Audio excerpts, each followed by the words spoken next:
Siap dulu. Assalamualaikum warahmatullahi wabarakatuh.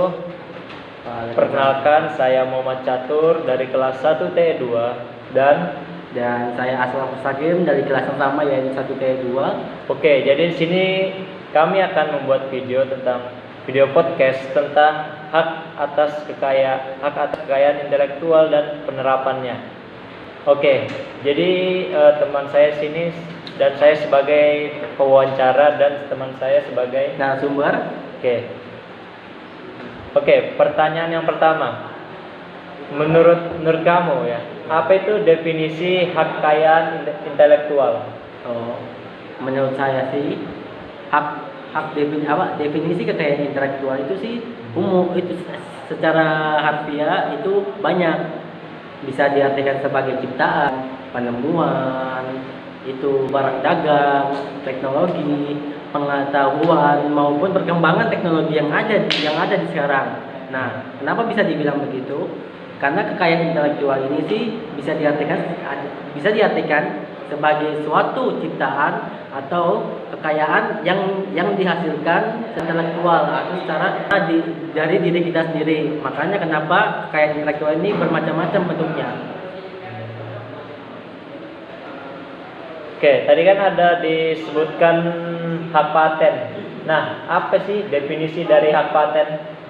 Hak paten itu sih kalau secara harfiah itu bisa diartikan kekayaan yang diakui oleh negara, kemudian hak khusus dari negara itu ke pemegangnya atau si penciptanya itu agar orang lain itu tidak bisa memproduksikan maupun menggunakan barang itu tersebut. Nah, oleh karena itu kenapa setiap barang ciptaan itu memiliki hak paten agar barang itu aman dari seseorang yang ingin menggunakan ciptaanmu itu dengan cara yang salah.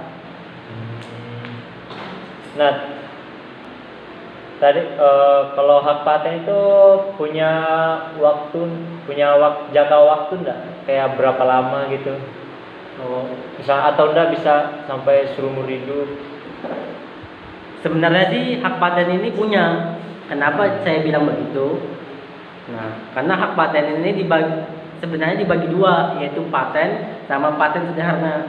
Paten, kita jelaskan dulu paten itu apa sih? Paten itu perbedaan dari paten sama paten sederhana itu yaitu pertama, paten ini diberikan invensi yang atau mengandung inventitas dan dapat diterapkan dalam industri. Sedangkan paten sederhana itu diberikan untuk setiap invensi baru. Nah, untuk pengembangan produk baru yang telah ada.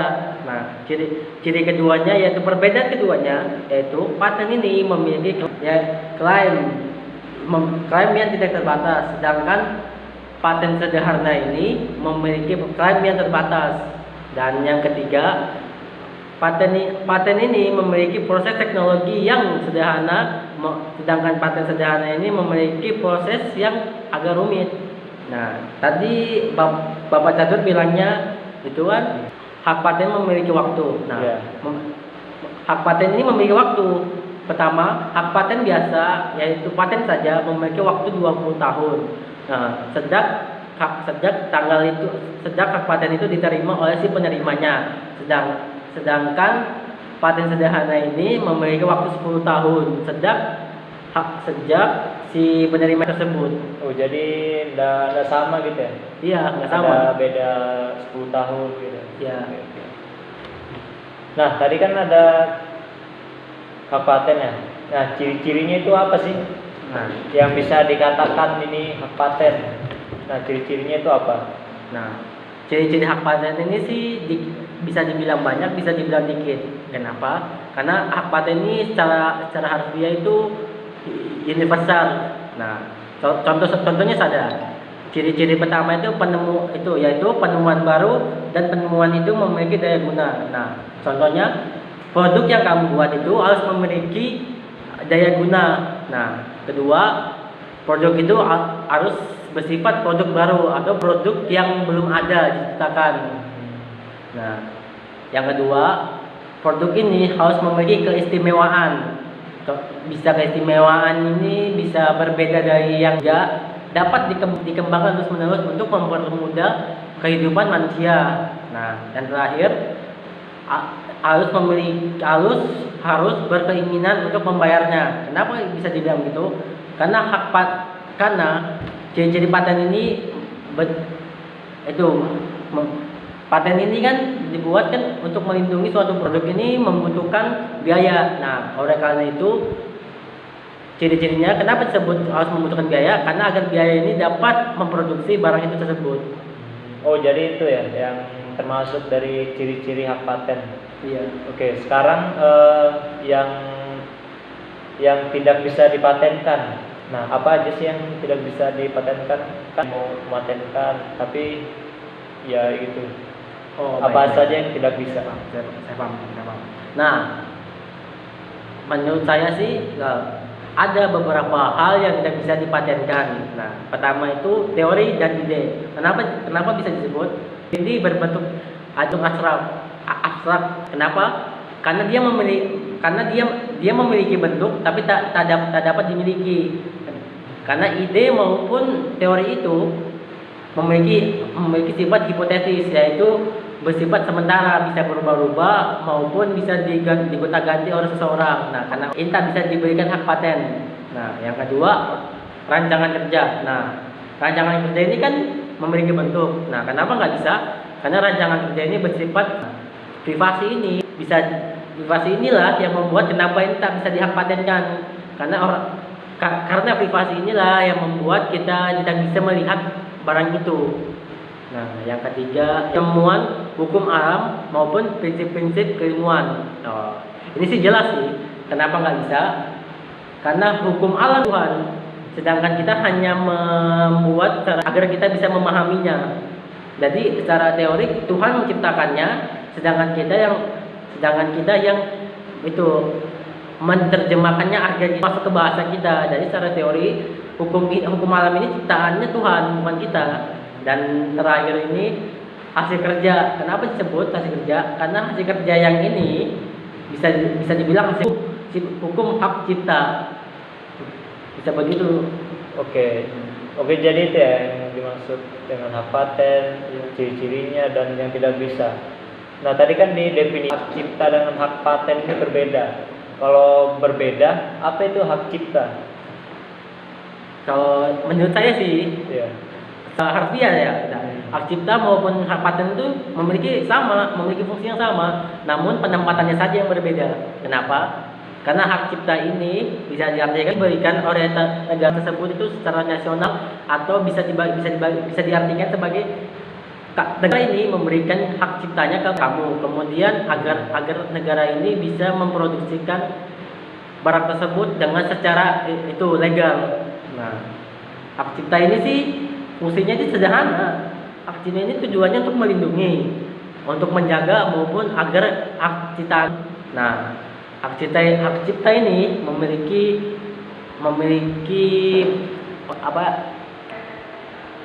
hak cipta ini memiliki dua yang didaftarkan ke kantor HCPM. Yang pertama hak cipta biasa dan hak cipta terkait. Nah, hak cipta ini yang biasa bisa diartikan sebagai hak eksklusif pencipta yang timbul secara otomatis terhadap prinsip deklarasi suatu ciptaan. Sedangkan hak terkait itu hak yang berkaitan dengan hak cipta yang merupakan hak eksklusif bagi pelaku pertunjukan atau tentang lembaga penyiaran. Bisa diartikan begitu. Jadi itu ya yang definisinya dari hak cipta. Ya. Oke, jadi ciptaan yang dapat dilindungi itu yang ciptaan kayak mana sih? Apakah bisa dilindungi atau ada beberapa aja? Oh, hak itu hal-hal yang dapat dilindungi itu banyak. Oke lah, saya jelaskan lah satu-satu. Pertama, contoh atau pamflet. Nah, kenapa? Karena hal-hal kayak buku, program itu pasti dibuat oleh seseorang. Nah, seseorang ini pasti memiliki hak cipta agar memiliki buku itu. Nah, yang kedua, contohnya ceramah, pidato ini punya hak cipta walaupun dia tak memiliki fisik. Ya ini simple. Karena pidato ini dibuat oleh juga manusia dan manusia itu pasti memiliki hak ciptanya untuk membuatnya. Atau penemuan pengetahuan atau apapun lah itu, ya pasti ini memiliki, karena ini pasti diciptakan dan tujuannya untuk itu untuk teknologi maupun ilmu pengetahuan umum. Nah, yang keempat itu lagu maupun musik. Nah, kita masuk ke hiburan. Kenapa sih lagu dan musik itu harus menjadi? Ya sih, ya harus. Karena kita nggak mau lagu yang kita ciptakan ini diambil orang, kayak lagu-lagu plagiatin gitu. Iya itu, ya kita nggak mau.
Satu, dua, tiga.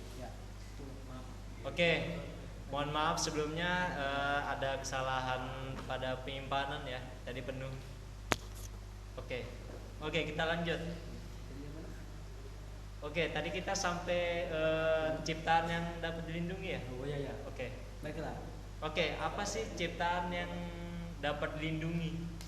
Nah, saya ulang lagi. Pertama, ciptaan yang dapat dilindungi itu yaitu buku, program komputer, wajah, atau karya tulis lah, bisa diartikan. Nah, karya tulis ini kan diciptakan oleh manusia, ya pasti memiliki hak cipta itu sendiri. Yang kedua, contohnya itu kayak ceramah, pidato, atau khutbah, itu kan sejenis itulah. Itu juga memiliki hak cipta kan, karena yang seperti itu dibuat oleh manusia juga dan ditulis di dalam suatu bentuk, contohnya buku, apalah yang bisa diartikan. Nah, yang ketiga ini alat. Alat peraga atau alat-alat yang bersifat pengetahuan atau yang bersifat mendidik, contohnya kayak benda-benda apa gitu. Nah, yang keempat ini lagu dan musik. Nah, kenapa bisa diartikan begini? Karena simple. Karena lagu dan musik ini siapa sih yang nggak mau apa yang diciptakan itu diambil orang? Nggak ada kan? Kayak ditiru gitu. Ya, nggak ada liriknya kan? diubah. Ya kayak lagu. Kamu sudah capek-capek buat. Nah, udah kamu capek-capek buat ditiru orang, habis itu kena hak cipta lagi, kena lagi hukuman. Nah, jadi nggak enak. Yang kelima ini drama. Kenapa drama ini gimana ya artiannya? Drama ini bisa dibilang bisa pakai, bisa dibilang bisa enggak. Karena drama ini bisa dibuat secara spontan maupun secara tidak spontan. Contoh drama yang bisa yang sudah ada hak cipta itu kayak drama anak kecil, kayak si kecil, itu bisa juga itu sudah memiliki hak cipta itu. Nah, yang ketiga ini seni rupa. Seni rupa ini bisa seperti seni lukis, seni ukir, seni kaligrafi. Apapun yang bersifat seni itu ya pasti punya hak cipta. Karena tujuannya untuk ilmu pengetahuan dan awalnya itu kan diciptakan oleh orang. Nah, yang ketujuh ini arsitektur. Kalau ini agak gimana gitu. Kenapa bisa dibilang? Ya karena arsitektur ini ya barang ciptaan, dan ciptaan ini memiliki hak cipta. Nah, beberapa ke bawahnya itu kayak peta, seni batik, fotografi. Kalau batik kita tahu ya. Ya, kalau batik tahu lah. Itu dari Indonesia. Dari negara kita. daerah. Fotografi juga bisa. Karena fotografi ini kan sifatnya kan memoto orang, seni untuk memoto orang. Nah, orang ini sih meminta si fotografi ini untuk membuat foto, ya pasti yang punya cipta lah. Oke. Nah, yang terakhir itu yang bersifatnya kayak berbentuk tapi tak tertulis. Nah, kayak terjemahan, tafsir, translate itu kan nggak berbentuk, itu kan berbentuk tapi tak tertulis. Yeah. Nah, itu tetap memiliki hak cipta karena itu tetap diciptakan sama orang, sama manusia. Nah, lanjut. Oke, kalau ciptaan itu dia ada masa waktunya kan? Atau kalau ada berapa lama gitu?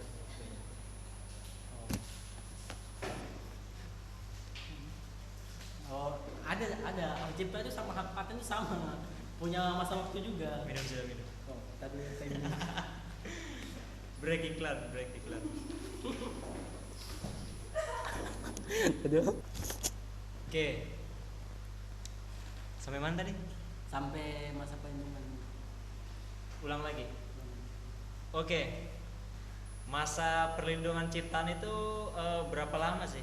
Ada waktunya atau kayak seumur hidup selamanya gitu? Oh, ada. Masa dari hak cipta ini ada beberapa kategori. Nah, pertama itu contohnya yang pertama ya, perlindungan hak cipta. Nah, masanya itu seumur hidup plus 70 tahun. Kenapa? Karena umur orang itu nggak tahu sampai kapan. Oh, jadi seumur hidup pencipta plus 70 tahun. Iya. Walaupun walaupun penemunya sudah mati, namun ciptaannya masih hidup. Oh, jadi kalau misalnya umurnya 30 tahun si penciptanya ditambah 70 tahun, jadi 100 tahun gitu. Iya, seperti itu. Oke. Ya, yang kedua itu program komputer. Nah, program komputer ini dimulainya sejak dipublikasikan. Nah, mulai dari itu sampai 50 tahun itu masih memiliki hak ciptanya. Oh, jadi dari diciptakan terus sampai 50 tahun ke depan gitu. Iya. Oke. Nah, yang ketiga ini produser rekaman. Nah, sama seperti program komputer 50 tahun juga. Dan ini juga sama. Ini berlaku mulai dari dipublikasikan atau diklarifikasikan ke publik. Nah, yang terakhir lembaga penyiaran. Nah, lembaga penyiaran ini memiliki jangka waktu 20 tahun mulai dari disiarkannya atau dimulainya siaran pertama itu pada lembaga tersebut. Oke, tadi kan sudah ada ciri-ciri, masa dan pengertiannya. Oke, sekarang caranya kita mau mengajukan hak cipta ini gimana sih? Step by stepnya, perlu kemana kita atau gimana? Kalau prosedurnya itu sih gampang. Iya. Nah, hal yang pertama kamu lakukan itu menciptakan ciptaannya. Ya, sudah pasti. Sudah pasti lah. Oke. Terus hak ciptanya ini kan, ya. nah hak ciptanya ini kita buat dalam bentuk formulir. Kita jelaskan tujuannya apa, manfaatnya apa. Nah, ini formulirnya Bisa berbentuk gitu, kayak contohnya kayak makalah gitu, itu juga bisa. Oke. Nah, kemudian setelah kamu buat formulirnya ini, kamu ajukan ke Satgas itu Haki. Nah, Satgas Haki ini akan memberikan suatu surat yang kemudian itu diberikan ke kantor HCPM ini. Nah, setelah di kantor ini, kamu akan dipanggil. Setelah kamu dipanggil, kamu akan diberikan sertifikasi hak cipta barang yang kamu ciptakan itu. Oke, balik lagi ke definisi. Tadi di definisi ada disebutkan merek dagang. Nah, merek dagang ini apa sih? Apakah mereknya yang didagangkan atau namanya atau bagaimana produknya? Jadi apa itu merek dagang? Kalau menurut saya, merek dagang itu yaitu berupa hasil kerja atau simbol atau nama dari daganganmu itu agar daganganmu itu bisa dibedakan dari orang lain, kayak secara kasarnya ya. Jadi pembeda gitu ya. Iya, Misalnya itu merek A, merek B. Iya. Oke. Kayak gitu. Oke. Siapa yang berhak dalam kekayaan intelektual? Nah. yang mempunyai hak? Di sini itu yang berhak itu ada 3. Nah, yang pertama itu lembaga biladana dari pemerintahannya. Biladana. Maksudnya ini ya HAKI atau HCPM, lembaga yang memberikan itu berhak karena dia yang mempublikasikan sertifikat itu sendiri. Nah, yang kedua itu penemunya. Bila lembaga ini tidak berminat untuk ikut campur dalam penemunya. Nah, yang terakhir itu lembaga dan penemunya. Kenapa begitu? Karena penemu ini butuh lembaga untuk menciptakan hak itu, makanya hasilnya akan dibagi 50%. Oke, sekarang kita masuk ke mengapa hak kekayaan intelektual itu diasosialisasikan. Ya, jawabannya simpel. Ya kan?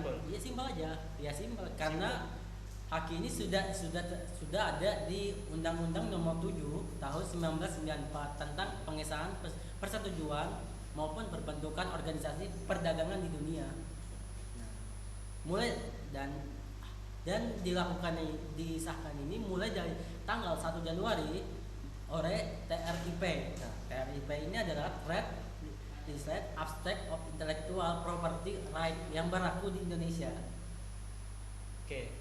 Tadi kan menyinggung tentang hak paten dan hak cipta. Kalau kayak bentuk-bentuk pembajakan itu kayak mana sih? Kayak pembajakan gitu. Contoh-contohnya itu kayak yang pertama itu kayak apa ya? Contohnya lah kita kayak lagu gitu nah. Lagu kan. Kemudian ada orang yang pengen ngambil orang itu ngubah lagu itu ke bentuk elektronik kayak MP3 atau MP4. Kemudian itu kan diambil melewati flash disk dan dibagikan secara ilegal. Itu contohnya pembajakan. Kedua, penyalinan. Apapun barangnya itu selama itu tidak memiliki izin dari pembuatnya itu tetap ilegal. Yang ketiga itu pemalsuan, dan sedangkan yang terakhir itu penyewaan perangkat lunak. Nah, maksudnya penyewaan perangkat lunak ini kayak software yang tujuannya untuk membajak. Ya, saya nggak mau sebutnya lah, takut itu. Oke. Oke, kita keluar dari itu. Sosialisasi pelanggaran hak cipta Pranti Lunak itu apa sih? Sosialisasi pelanggaran hak cipta Pranti Lunak. Sosialisasi pelanggaran hak cipta perangkat lunak ini adalah suatu sosialisasi yang telah dilakukan oleh Penghimpunan Masyarakat HAKI Indonesia dengan PT Microsoft Indonesia. Nah, sasarannya ini adalah kalangan akademis, pengusaha komputer, pengelolaan, maupun pendidikan maupun praktisi hukum yang ada di Indonesia. Nah, kalau itu keuntungannya apa sih kalau kita memakai Pranti Lunak asli? Banyak. Salah satunya jaminan. Yang paling utama itu jaminan kapasitas yang diberikan oleh sosialisasi kepada si Pranti Lunak asli ini. Nah, yang kedua itu aplikasi dan sistem yang diandalkan. Ketiga, dokumentasi yang lengkap dan akurat. Keempat, jaminan kualitas keterangan. Dan terakhir itu perlindungan terhadap berbagai virus. Oke, mungkin sekian yang dapat saya tanyakan. Bisa saya simpulkan mulai dari awal ya. Definisi kekayaan intelektual itu adalah ciptaan, ya kan? Ciptaan, penemuan, rahasia dagang, teknologi, pengetahuan dan perkembangan teknologi perangkat lunak komputer atau sejenisnya. Lalu definisi hak paten. Hak paten adalah kekayaan yang diakui oleh negara yang memberikan hak khusus pada pemegangnya dan melarang pihak lain untuk memproduksi, menggunakan atau menjual penemuan tersebut di negara ini untuk jangka waktu tertentu. Oke, untuk lamanya tadi tergantung ya. Itu hak paten sederhana atau hak paten yang memiliki jangka waktu. Terus ciri-ciri hak paten dari itu penemuan baru dan daya guna, memiliki keistimewaan, kemungkinan pengembangannya, berkeinginan untuk pembayarannya. Oke, mungkin sekian dari video podcast kami. Terima kasih. Wassalamualaikum warahmatullahi wabarakatuh. Jangan lupa like, komen, dan subscribe.